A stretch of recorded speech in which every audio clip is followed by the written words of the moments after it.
काक चेष्टा बको ध्यानम स्वान निद्रा तथैव च अल्पाहारी गृह त्यागी विद्यार्थी पंचलक्षणम।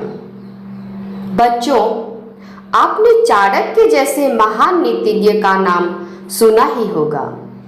वे चंद्रगुप्त मौर्य के गुरु थे। उन्होंने हजारों वर्ष पूर्व इस सूत्र का निष्पादन किया। इसमें उन्होंने आदर्श विद्यार्थी के पंच लक्षण बताए हैं। यदि आप आदर्श विद्यार्थी बनना चाहते हैं, चंद्रगुप्त जैसे कीर्ति पताका फहराना चाहते हैं, तो ध्यान से सुनिए और इन नियमों पर चलिए। ये 5 गुण कौन कौन से हैं, इसे मैं आपको समझा देती हूँ। उनका श्लोक है, काक चेष्टा बको ध्यानम स्वान निद्रा तथैव च अल्पाहारी गृह त्यागी विद्यार्थी पंचलक्षणम। सर्वप्रथम काक चेष्टा यानी कि कौवे का प्रयास। एक कौवा जो है किस तरह से प्रयास करता है। बचपन में प्यासे कौवे की कहानी तो आपने पढ़ी ही होगी। वह हार नहीं मानता, कंकड़ ला लाकर घड़े में पानी का स्तर बढ़ा देता है और अपनी प्यास बुझा लेता है।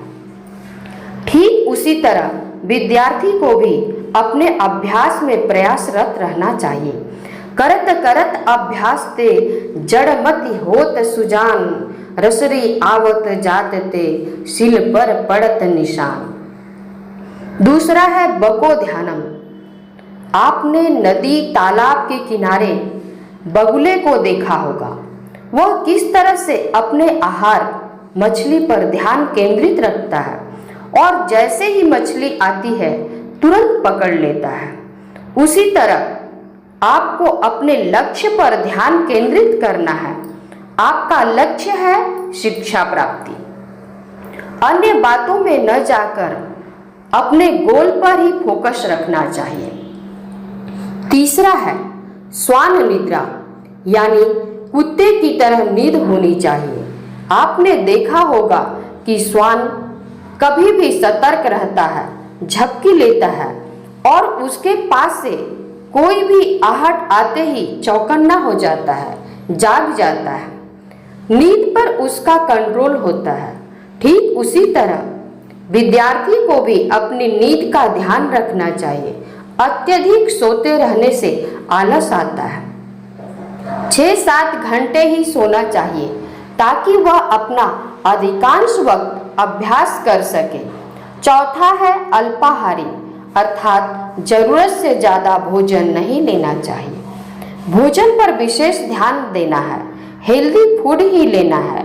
बासी भोजन, ठंडा जंक फूड, बाहर का भोजन नहीं लेना है, क्योंकि इससे उसकी पूर्ति कम हो जाती है।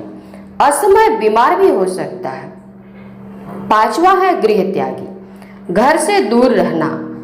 यहाँ पर चाणक्य जी ने कहा है कि घर की सुख सुविधाओं से दूर ही रहना चाहिए, तभी ध्यान केंद्रित किया जा सकता है। आजकल विद्यार्थी घर में रहकर टीवी, मोबाइल के मनोरंजन में व्यस्त रहते हैं, जिससे उनका लक्ष्य ध्यान हट जाता है।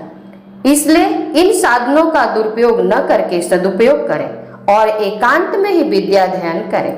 शिक्षा के लिए यदि घर से बाहर भी जाना पड़े तो निसंकोच जाएं। तो यह है चाणक्य द्वारा दिया गया पंचसूत्र। विद्यार्थी इन्हें ध्यान में रखें, यही मेरा आग्रह है। मुश्किलें जरूर है मगर राही न ठहर। मंजिलें करीब है थोड़ा और कर सफर, थोड़ा और कर सफर।